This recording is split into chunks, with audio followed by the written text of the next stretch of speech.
O mundo tem 3 dimensões e, finalmente, os videogames também. Com a introdução do espaço tridimensional, nós não precisamos mais imitar um espaço virtual. A indústria ficou muito empolgada. Mas junto com a empolgação veio a polêmica. There are vulnerable children out there who will begin to think about acting them out. O que você faria se alguém te chamasse de maluco? Existe um lado marginal na indústria dos jogos que equivale aos filmes pornôs na indústria do cinema. Eles estão fazendo exatamente o que os produtores de cultura devem fazer. Estão incomodando as pessoas, forçando a barra, estão rompendo o status quo. E, de repente, o mundo mudou em um dia. O mercado de jogos militares, em vez de cair depois do 11 de setembro, começou a crescer muito. A questão não são os games, é o recrutamento. Isso faz parte do mundo em que vivemos.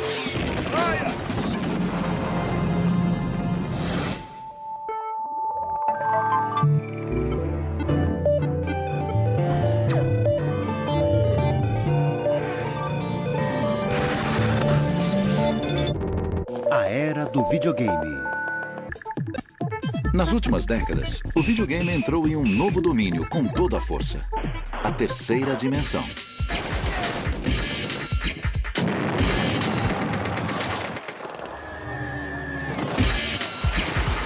O poder do videogame está na capacidade de mergulhar as pessoas num mundo diferente. A maior mudança dos videogames foi a transição dos gráficos bidimensionais para os tridimensionais. Eu acho que o objetivo final que todos queremos ver é o holodeck de Jornada nas Estrelas, onde é possível construir um ambiente completo. Você mergulha de verdade naquilo. Mas antes de os jogadores terem chance de mergulhar nestes mundos tridimensionais, tiveram de sobreviver aos anos 80.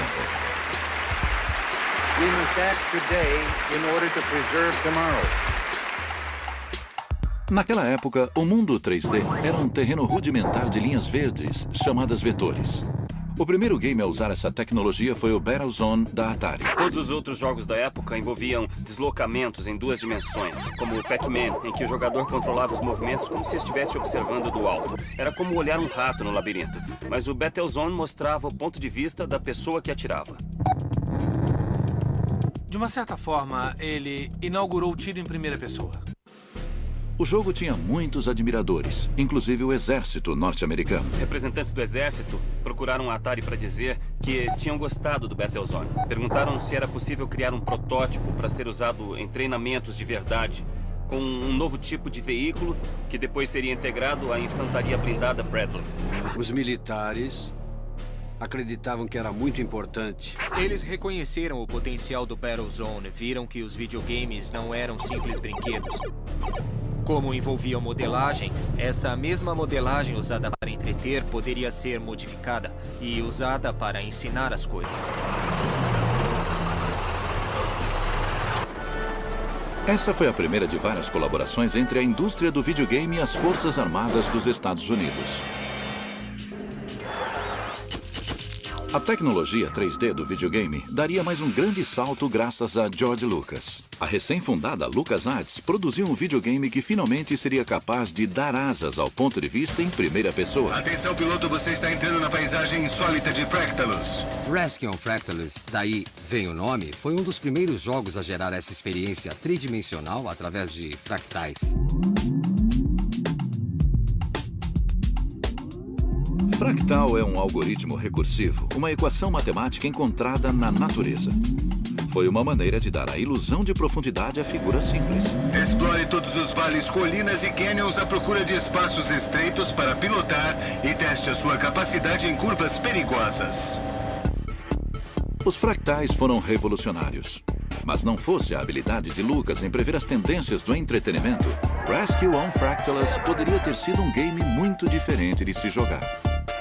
Quando mostramos pela primeira vez a George Lucas, ele jogou um pouco, testou e disse, bom, por que não tem botão de tiro? É uma opção de estilo ou é uma opção filosófica? Eu respondi que não era estilo, era filosófica. Eu queria mesmo, era um game sem violência que não tivesse tiros. Ele disse, não, quero com tiro. Nave mãe para a Raposa do Espaço, voltamos ao seu setor. Nos anos seguintes, o jogo de tiro em primeira pessoa não incluiria apenas o botão de tiro, mas também impulsionaria os videogames para mundos tridimensionais muito mais avançados. A simplicidade dos games dos anos 80 daria lugar a armas, tiros e violência extrema.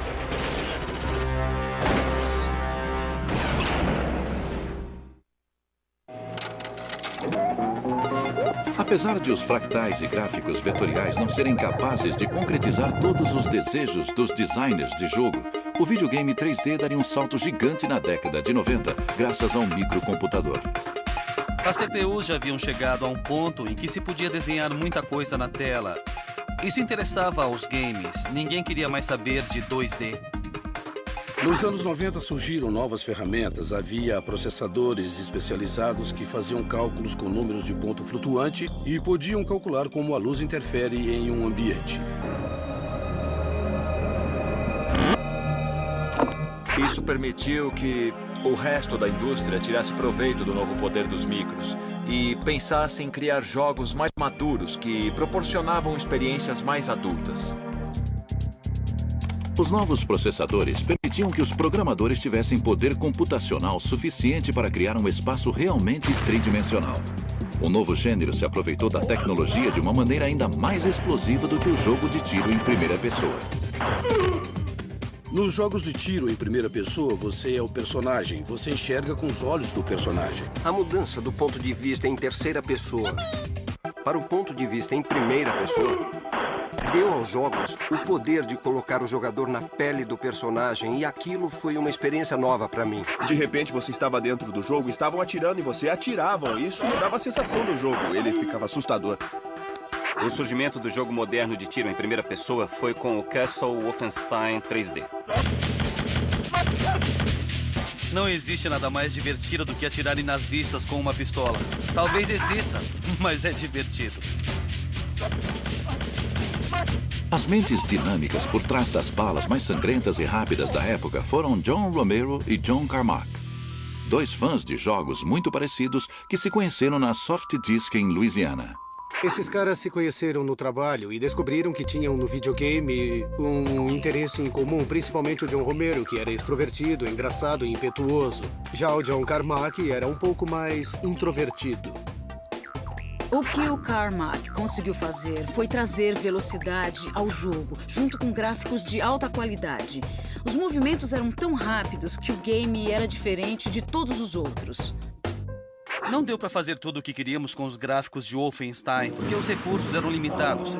Então sacrificamos o visual em prol da velocidade. Mas o Wolfenstein 3D foi pioneiro em um novo estilo de jogo. E as deficiências no visual eram compensadas pela trilha musical.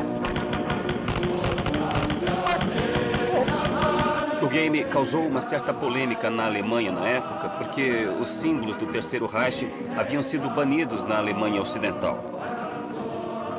Além disso, o jogo foi proibido porque usava um tema que era praticamente um hino nazista. A gente acabou entrando na lista negra da Alemanha. Eles não podiam mostrar símbolos nazistas, a águia de ferro e esse tipo de coisa. Tudo isso é proibido no país. Eles não queriam mostrar violência e incitar tumultos. Castle Wolfenstein 3D foi tão polêmico quanto popular.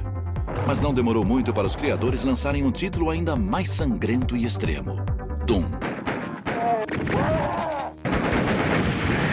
Em 1993, Doom expandiria um mundo virtual que estava prestes a explodir. Doom começou com a tecnologia. O objetivo de Doom era criar um mecanismo muito mais legal do que o de Wolfenstein. Isso incluía pisos com desníveis, tetos com desníveis e diferenças de luz. Em Doom, você é um fuzileiro do espaço que foi sugado para o inferno e precisa lutar contra monstros e vários tipos de inimigos misteriosos. O jogo não oferecia apenas uma qualidade de vídeo superior à de Wolfenstein 3D, mas também mais armas e maneiras melhores de trucidar o inimigo.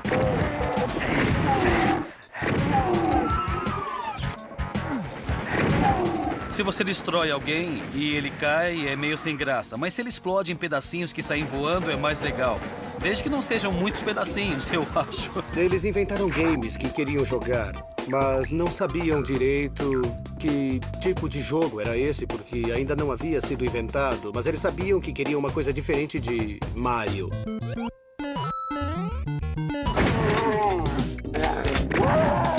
O jogo de tiro em primeira pessoa tinha uma carga de violência e de maldade inerente absolutamente inacreditável. Isso era uma catarse para a molecada. O jogo mexia com eles da mesma forma que o rock havia mexido com seus pais e permitia que eles expressassem coisas que não eram capazes de expressar sozinhos, mas que sentiam. Os adolescentes dos anos 90 se envolveram de corpo e alma com este novo gênero sombrio e gastavam quase tanto dinheiro nos videogames quanto no cinema.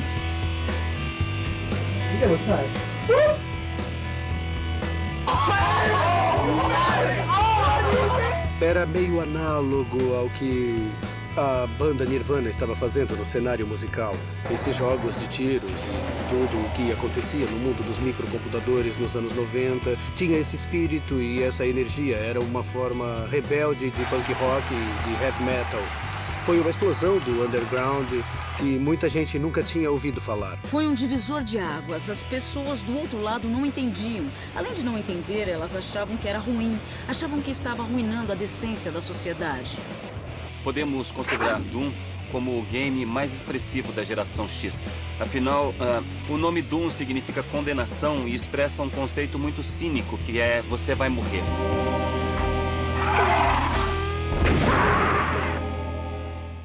Particularmente, eu sou contra coisas de mau gosto em qualquer mídia. Acho que a nossa sociedade seria melhor sem isso. Em 1993, o debate sobre a violência no videogame aconteceu em nível nacional nos Estados Unidos. O senador Joseph Lieberman liderou uma série de audiências no Congresso. The real fear is that there are vulnerable children out there who will be personally affected by these games and begin to think about acting them out. I hope you walk away with one thought today, that if you don't do something about it, we will. Sob pressão do governo, a indústria lançou o Conselho de Classificação Etária do Software no outono de 1994. A ideia, quando o conselho surgiu, foi suprir uma necessidade, porque os pais precisavam entender que só porque tal coisa era um videogame, não significava que seu filho pequeno podia jogar. Videogames não eram mais coisa de criança. Em 2002, o Japão também criou um órgão de classificação etária para videogames e jogos de computador. Foi uma resposta principalmente ao aumento do erotismo nos games japoneses. Mas na Europa, foi adotado um sistema de autorregulamentação. Os europeus sempre acreditaram que os jogos norte-americanos eram muito violentos. E na Europa sempre existiu uma restrição por parte dos importadores e fabricantes a respeito do que podia ser comercializado. Vários games foram proibidos na Alemanha e na Escandinávia porque eram violentos demais. Para alimentar o debate sobre a violência nos videogames, muitos críticos mencionaram um evento trágico na história dos Estados Unidos. Em 1999, Eric Harris e Dylan Klebold atiraram em 12 colegas no Colégio Columbine, no Colorado. Em seguida, os assassinos tiraram suas próprias vidas. Ambos eram fãs de Doom e jogaram o game incessantemente nas semanas anteriores ao tiroteio. O caso Columbine foi uma tragédia horrível de dimensões muito grandes. Foi muito divulgado pela televisão e as pessoas estavam tentando entender o sentido daquilo. E depois, no dia seguinte, a polícia foi vista saindo da casa dos meninos com um saco plástico com o game Doom embalado. Depois de Columbine, a gente analisa os fatos e pensa, meu Deus, que coisa horripilante. Eles cometem assassinatos como se fosse uma brincadeira doentia. Depois desse fato, as pessoas começaram a associar o medo dos jogos com o medo de Columbine. De repente, surgiu, por causa disso, um pânico sobre esse tipo de coisa. Eles encontraram uma forma de autodestruição que não tinha nada a ver com videogames. Eles eram vítimas de gozações na escola. Eram dois meninos que se sentiam incompreendidos. Todo adolescente passa por isso, mas com eles era diferente. Como se eles fossem pessoas que têm anomalias genéticas. Naquela época, dava para encontrar uma grande quantidade de outros games violentos no mercado que eles poderiam ter jogado, mas eles haviam escolhido Doom provavelmente porque era o mais vendido e mais conhecido. As mesmas pessoas que foram ativistas dos direitos civis nos anos 60 consideraram esse jogo horrível, em vez de enxergá-lo como uma ótima maneira de se expressar. Pode ser violento, pode ser raivoso, mas talvez a gente precise prestar atenção no que ele diz a respeito da nossa cultura, em vez de apenas dizer que é uma coisa do mal. Os pais veem as crianças no computador, matando e matando sem parar, e não entendem o tipo de jogo mental que acontece por trás daquilo. Eles veem essa representação da violência e entram em pânico. Pensam que os filhos estão sendo treinados para matar, porque também existe o próprio medo da tecnologia. Eles não a entendem e sentem medo do fato de não entender. Os videogames são um novo rock and roll. A nova coisa maligna para as crianças. Vão surgir outras coisas no futuro consideradas malignas que vão levar a culpa por outras mortes. Doom não seria o último jogo de tiro em primeira pessoa a gerar discussões. Nos anos seguintes, outros games polêmicos se alastraram em todo o mundo. No Reino Unido, a empresa escocesa Traffic Games explorou o assassinato de John Kennedy e o associou a uma conspiração internacional. Em 2004, a Traffic lançou um game chamado JFK Reloaded, que era uma simulação dos eventos que envolveram a morte de John Kennedy. Naquele jogo, a gente tentou criar uma oportunidade única para as pessoas experimentarem a experiência do assassinato do ponto de vista de Lee Harvey Oswald. Os fabricantes estudaram religiosamente a comissão Warren e modelaram o jogo durante 10 meses antes do lançamento online. Nós criamos um modelo balístico que ficava o mais próximo possível da velocidade precisa da bala. Recriamos as condições do vento, a velocidade do carro no momento. Usamos todos esses fatores para criar uma simulação mais próxima possível dos eventos reais. O papel ao qual o jogo se propunha era mostrar se a comissão Warren tinha sido ou não uma representação correta do que poderia ter acontecido. Mas, na verdade, era um game para atirar na cabeça de John Kennedy.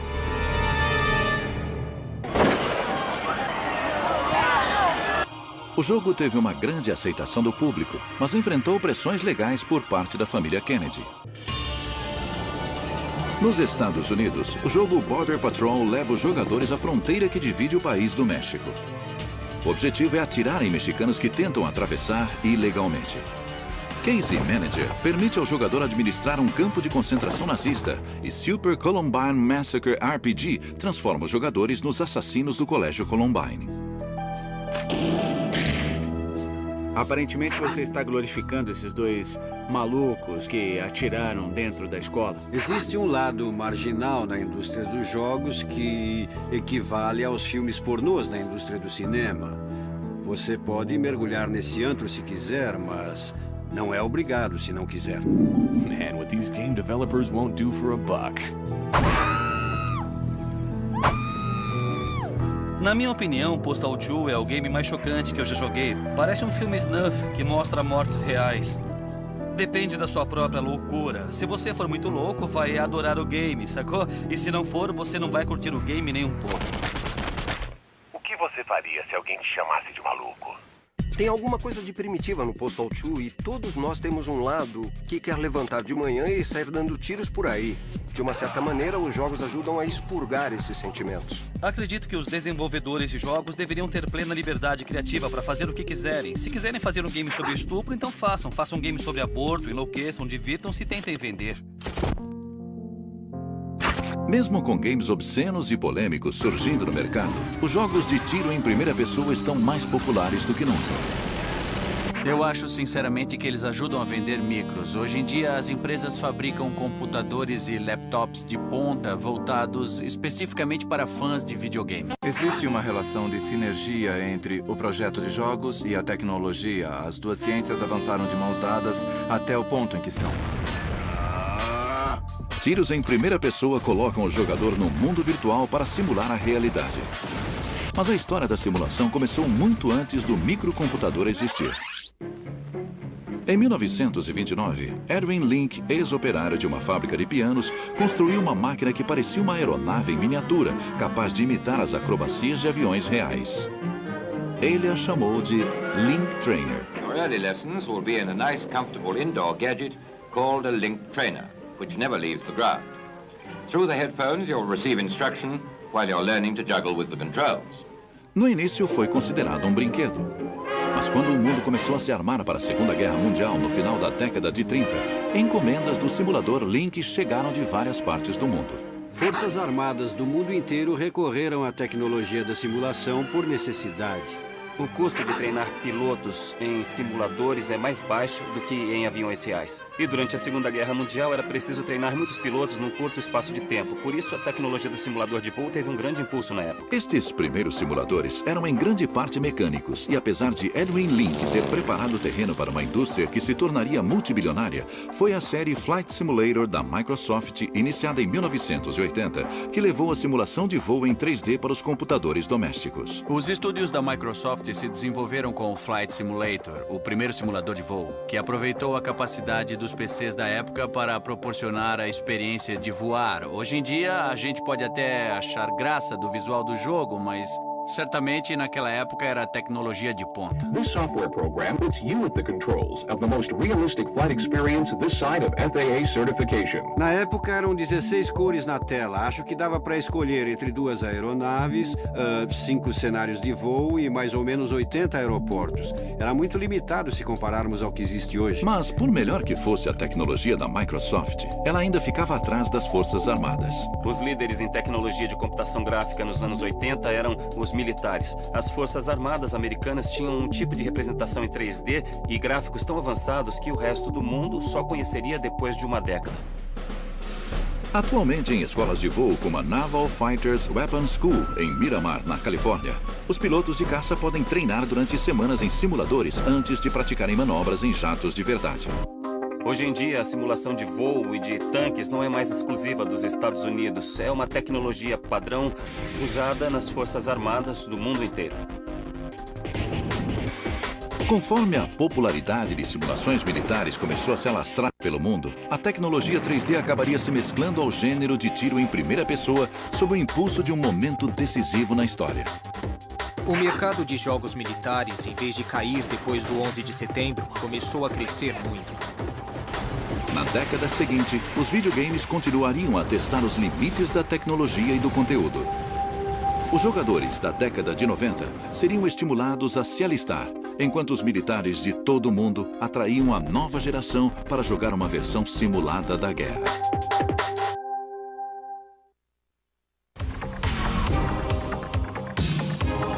No final do século XX, os jogos de tiro em primeira pessoa tornaram-se o gênero mais popular e polêmico do videogame. Ironicamente, apesar de todas as discussões, os militares precisavam muito deles. Como em 1999 o exército norte-americano não estava conseguindo cumprir suas metas de recrutamento, aliás, estava bem longe de cumpri-las, o secretário-geral do exército teve a ideia de usar o videogame como mídia. O governo norte-americano patrocinou um jogo de tiro em primeira pessoa e concedeu um prêmio de $7 milhões para o projeto atingir os jovens. Apesar de as Forças Armadas terem recorrido ao auxílio do videogame, uma questão ainda mais problemática despontaria no horizonte.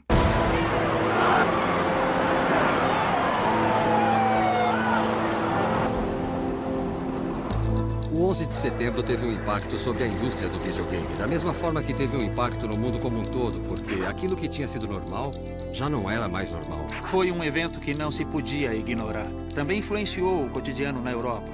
Hoje, viajar de avião é uma experiência diferente. Houve mudanças em vários setores. O 11 de setembro deu um senso de urgência ao projeto, que já estava bem avançado no Departamento de Defesa dos Estados Unidos. A nova empreitada do Exército era um videogame chamado America's Army.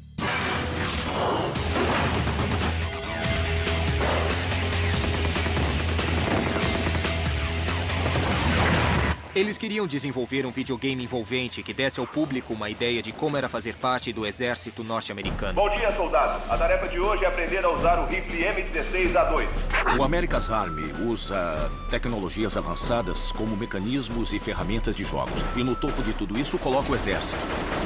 O America's Army foi projetado e pensado para ser uma simulação precisa do treinamento que as pessoas recebem no exército. Em jogos normais, você pode brincar, atirar nos colegas e fazer coisas desse tipo. Mas se você fizer isso em America's Army, acaba sendo punido. Cessar fogo! Cessar fogo! Apesar de o Exército ter pensado em terceirizar o jogo, decidiu por desenvolvê-lo internamente.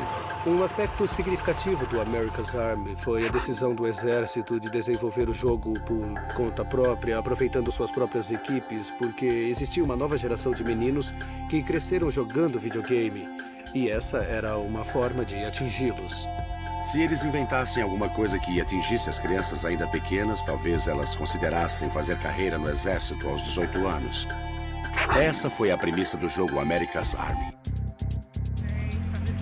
Tendo completado o projeto 3 anos depois de iniciá-lo, o exército enfrentaria a difícil tarefa de comercializar seu produto em uma subcultura tradicionalmente cínica. Nós procuramos uma empresa em Los Angeles, a Ignited Minds, para nos ajudar a pensar como comercializar o America's Army de uma forma que agradasse a cultura popular. America's Army foi apresentado na E3, uma popular convenção de videogames que acontece anualmente em Los Angeles. Em maio de 2002, America's Army finalmente veio a público. Foi uma grande surpresa. Fomos matéria de capa nos jornais e aparecemos na mídia especializada. Depois de uma semana, o nosso site estava sobrecarregado por causa das crianças interessadas em baixar uma cópia. America's Army teve boa aceitação graças aos seus detalhes minuciosos. O fato de os usuários poderem baixar o game gratuitamente e jogar online com outros participantes facilitou ainda mais a divulgação. Quando eles perceberam que foi um sucesso, melhoraram a qualidade e continuaram sempre melhorando. Agora, em todas as feiras especializadas, as Forças Armadas marcam presença, porque não é uma questão de jogos, é uma questão de recrutamento. Alguns críticos acreditam que America's Army tenha passado dos limites ao recrutar jovens adultos através de um brinquedo. Afinal, o mesmo governo que havia atacado a indústria do videogame uma década antes estava atraindo adolescentes com um jogo de tiro em primeira pessoa. É muito curioso que o America's Army não tenha gerado nenhuma reação depois de todo o inquérito do senador Lieberman e de tudo que aconteceu na mídia depois de Doom, de Columbine e de todas essas críticas contra a violência e os tiros nos jogos. Depois de tudo, o exército desenvolve um game que mostra às pessoas como é a vida nas Forças Armadas para conseguir mais recrutas. É claro que jogos violentos e com temas adultos não devem ser vendidos para menores. Mas, ao mesmo tempo, existe o America's Army, um game online gratuito que ensina as pessoas a se tornarem soldados na guerra do Iraque. É um tipo de lavagem cerebral gratuita fornecida pelo exército norte-americano. Não estamos falando de mundos soltos com o game America's Army. Estamos falando do mundo real. E não tentamos divulgar a ideia de que a guerra é boa ou ruim, porque isso é questão de política nacional. Nós só divulgamos a vida de um soldado no exército. São os soldados que vão à guerra para atirar em outras pessoas e levar tiros. Não adianta tapar o sol com a peneira. Vamos preparar esse pessoal. Talvez um exemplo ainda melhor de um jogo de guerra ou gênero militar seja o Full Spectrum Warrior, da Pandemic Studios. Atenção, esquadrão. Preparar reconhecimento de terreno. Full Spectrum Warrior é um simulador de táticas de esquadrão de guerra, mas esse é um jogo em terceira pessoa onde você não faz o papel de nenhum personagem no game. Você comanda a ação como se fosse um jogo de estratégia em tempo real. Ao contrário de America's Army, este jogo foi criado a partir da colaboração entre uma empresa privada de videogame e um grupo de pesquisas governamental chamado Instituto para Tecnologias Criativas.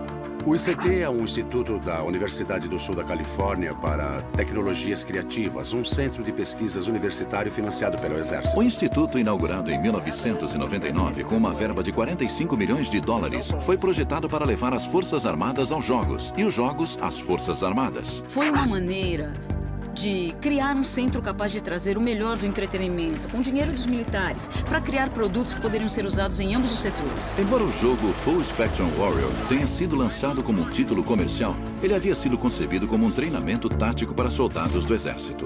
Depois foi adaptado para o uso em Singapura e no Reino Unido. O soldado do século XXI precisa conhecer muito mais do que a sua arma. Ele tem que conhecer os sistemas aos quais está integrado, saber se comunicar com os aviões teleguiados. Hoje em dia, ele faz parte de um sistema muito mais complicado. O Fort Benning, na Geórgia, tem um centro de treinamento em táticas de combate. Nele, os soldados treinam em simuladores avançados antes de entrar em situações reais de guerra. Nós trazemos os soldados para cá e eles entram em simuladores de realidade virtual para participar de operações de guerra e operações táticas de combate, tudo nesse centro. Tudo é bem parecido aos combates de uma guerra real. Ok, afaste-se, piloto, eu quero uma plataforma estável. Mas usar videogames para treinar e recrutar soldados não é exclusividade dos Estados Unidos. A simulação militar é hoje um fenômeno de alcance mundial.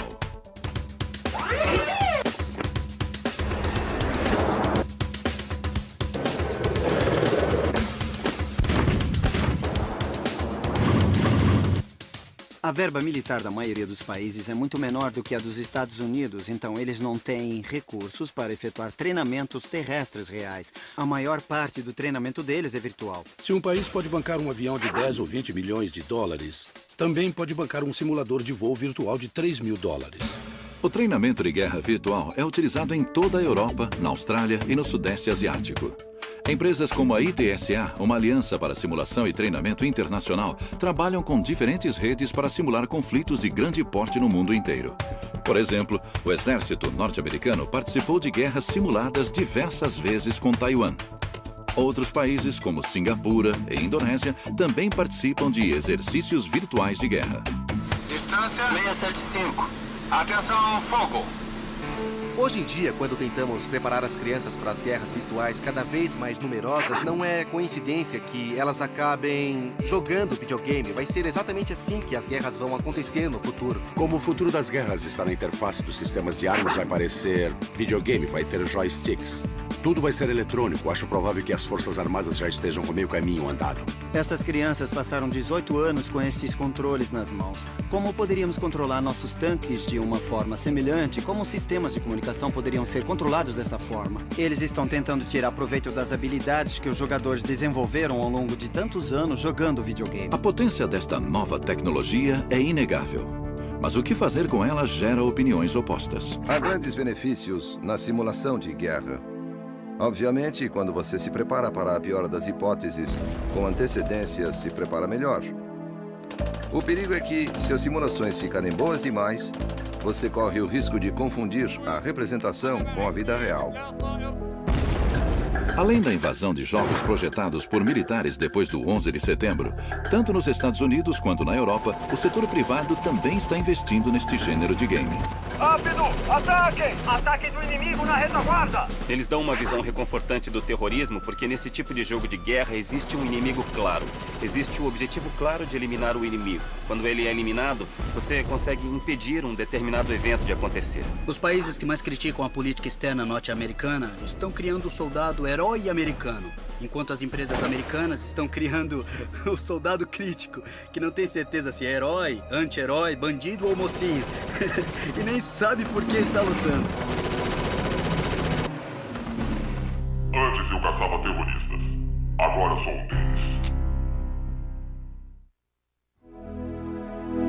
Empresas como a Kuma Games, um site comercial da internet, tiram proveito dos conflitos armados do mundo real.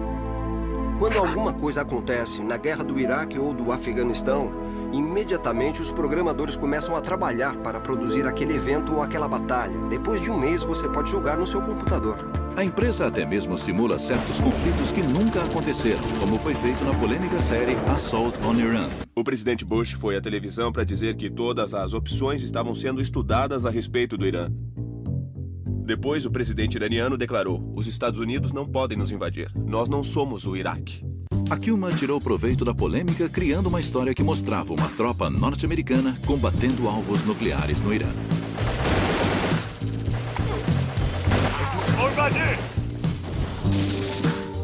Em resposta, um grupo chamado União das Sociedades Estudantis Islâmicas criou um jogo próprio em que os jogadores podem participar do outro lado do conflito.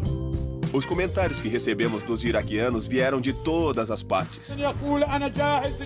Existem encruzilhadas em que o país se mete, mas a gente se torna uma espécie de bode expiatório. As pessoas podem procurar a gente para conversar, mas elas não querem falar sobre o jogo.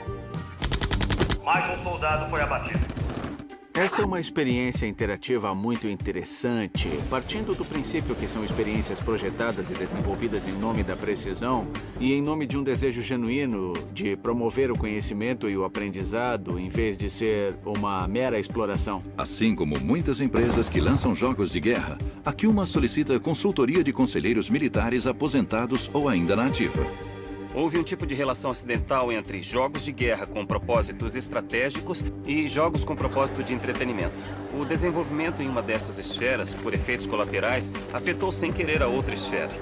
O que aconteceu recentemente, na última década, é que uma relação que havia sido acidental ou por efeito colateral se transformou numa colaboração muito bem planejada entre os dois mundos. Mais um indício de que estes dois mundos se tornaram próximos.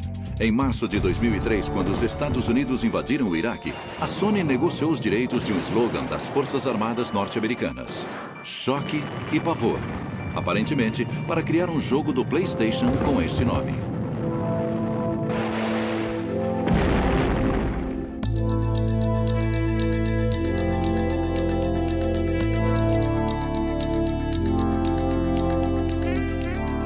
Eu acho grotesco explorar a guerra no videogame e acredito que Choque e Pavor foi um exemplo disso porque as pessoas perceberam a intenção. Os fãs de videogame e as pessoas que cresceram jogando são de uma geração que conhece bem a mídia e sabe distinguir as coisas.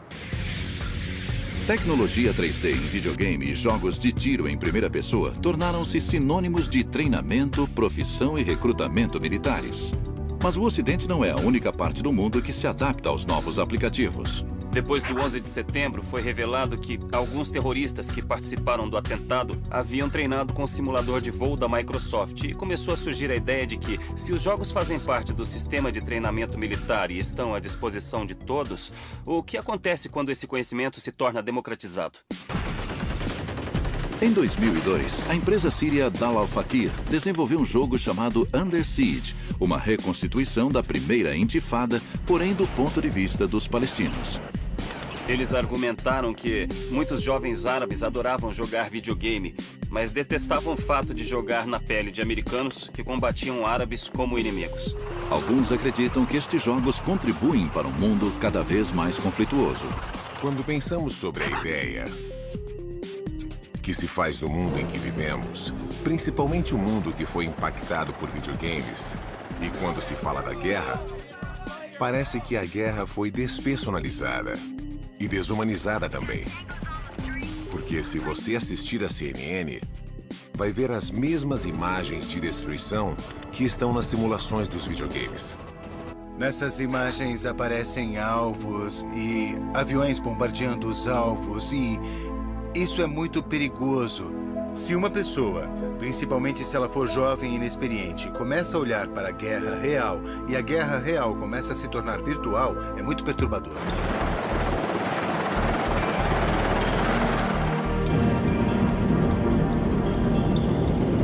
As guerras acabaram ficando parecidas com os videogames, mas existe uma diferença fundamental entre guerra e videogame. E um dos grandes chamarizes dos jogos é que as ações não têm consequência. É por isso que as pessoas se incomodam com games como American's Army.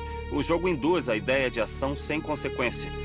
Só que, na verdade, a guerra tem uma consequência muito séria, que é a morte de outros seres humanos ou talvez a sua. Essa é a guerra real. E a guerra não é apenas aventura, não é a diversão de participar de uma emboscada no meio da noite. Também é ver um amigo morrer nos seus braços. Quando isso se mistura aos videogames ou à realidade virtual, é perturbador. Porque você vai à guerra sem se dar conta de que as pessoas podem morrer. E que você pode acabar fazendo coisas horríveis com os civis. Quando eu observo tantos jogos militares ou com temática de guerra, ou games que ensinam habilidades que seriam úteis às Forças Armadas, eu começo a me questionar se a nossa cultura está se tornando mais militarizada. Quando alguém pergunta se esses jogos são bons ou ruins, eu questiono: você quer viver numa cultura mais militarizada? Algumas pessoas querem. Entendido, básico. A explosão das tecnologias 3D deve grande parte de sua história às Forças Armadas. E, por sua vez, os jogos de tiro em primeira pessoa permitiram avanços em simulações militares em todo o mundo. Mas enquanto o futuro da guerra marcha adiante, percebemos que ela pode ficar mais parecida com os videogames do que nós imaginamos.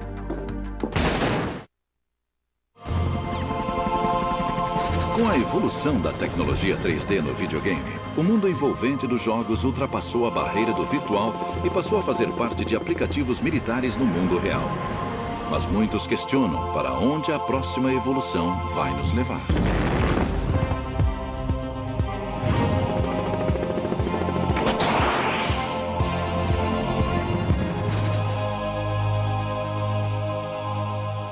Houve uma invasão ideológica através das tecnologias dos jogos. E a pergunta é, será que não tem um jeito melhor de usar isso? Contrariando as tendências atuais, a Suécia é um país que está tentando diminuir as tensões com o game Foreign Ground. Patrocinado pelo Departamento de Defesa sueco, o jogo tenta defender a paz internacional, ensinando aos soldados técnicas não violentas como a negociação, em vez de se basear em habilidades de combate. Muita gente me pergunta por que os games têm sempre tantas armas, tanta violência. Eu acho que é porque as armas são uma maneira visceral de interatividade, de interação instantânea. Foreign Ground parece mais um simulador para treinamento do que um videogame. Os norte-americanos também estão começando a descobrir um potencial nesta mídia que vai além das aplicações militares. Os mesmos grupos que aprenderam muito sobre a tecnologia de jogos para desenvolver a America's Army, agora estão pesquisando como usar games e mundos virtuais para tratar a síndrome do estresse pós-traumático, entre outras aplicações importantes. O Dr. Albert Skip Rizzo, diretor do Laboratório de Ambientes Virtuais da Universidade do Sul da Califórnia, está ajudando a desbravar este campo relativamente novo. O transtorno do estresse pós-traumático, ou TEPT, é uma resposta a um evento traumático. Pode ser qualquer coisa que traumatize uma pessoa além dos limites de uma experiência humana normal. O Dr. Rizzo usa sessões de exposição à realidade virtual que incorporam tecnologia tridimensional para ajudar veteranos de guerra a superar o estresse pós-traumático. Depois de umas 10 ou 12 sessões de terapia de exposição, você pede gradualmente para a pessoa reviver a experiência através da imaginação ou da realidade virtual, até que elas acabem se acostumando. É uma sessão típica onde o paciente usa um capacete de imersão em realidade virtual. Isso coloca o monitor do computador diante dos olhos. Então, quando a pessoa vira a cabeça, a cena acompanha o movimento. Os terapeutas sentam-se com os pacientes que usam capacetes para mergulhar nas mesmas paisagens tridimensionais que os assustaram. Somente o terapeuta pode controlar a intensidade. A gente começa com os níveis mais baixos de exposição. Começa bem devagar, em um nível que a pessoa consiga aguentar. Só depois que o paciente se ajustou ao ambiente de exposição mais elementar, a gente pode adicionar, por exemplo, o som de uma bomba. A terapia de exposição através do uso de videogames em 3D tem aplicações que vão além da síndrome do estresse pós-traumático. Desde que foi implantada em 1997 para tratar veteranos da Guerra do Vietnã, a terapia de exposição por meio da realidade virtual já é usada para muitos outros propósitos. Já foi aplicada na experiência do World Trade Center e já aplicaram também para acidentes automotivos e para outras situações de combate na Europa. Os psicólogos não são os únicos a tentar tornar o mundo um lugar melhor. Games for Change, um grupo de artistas que tenta resolver problemas complexos por meio do videogame, também está utilizando a tecnologia de maneira inovadora. Geralmente, isso significa que os jogos podem ser utilizados para propósitos que vão além do entretenimento. Azi Burak, ex-oficial de inteligência do Exército de Israel, e seu sócio Eric Brown criaram um game decisivo que nasceu da filosofia do grupo Games for Change. O Peacemaker é uma simulação estratégica do conflito Israel-Palestina. O importante é que você pode jogar dos dois lados, como presidente da Palestina ou primeiro-ministro de Israel. É um game de simulação. Nós criamos um jogo restrito que só permite fazer o que um líder faria. E você pode jogar dos dois lados. Assim como a política mundial entrou em uma nova fase após o 11 de setembro, o mesmo aconteceu com a política dos videogames. Nós estamos vivendo num mundo que parece cada vez mais perigoso, cada vez mais nacionalista e cada vez mais segregacionista. Felizmente, as tecnologias que estão surgindo permitem que a gente ultrapasse essas fronteiras para poder se conectar com as outras pessoas. Como a tecnologia diminui as distâncias no mundo, o videogame só se tornará essencial quando descobrirmos uma maneira de coexistir. Ainda resta saber se a tecnologia do videogame vai acabar nos destruindo ou nos salvando de nós mesmos.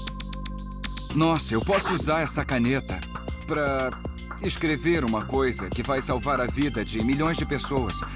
Eu posso usar essa caneta para escrever uma coisa que vai condenar milhões de pessoas à morte. Ah, meu Deus, a caneta! A caneta tem o poder. Não tem nada a ver com a caneta. Não tem nada a ver com o videogame. Todas essas coisas são ferramentas, são alavancas, são extensões do intelecto humano. Só depende de nós. Não adianta, por mais que tenhamos vontade, não adianta querer transferir a responsabilidade das nossas próprias decisões para as nossas máquinas e dizer que elas tomaram as decisões. Versão brasileira Vox Mundi.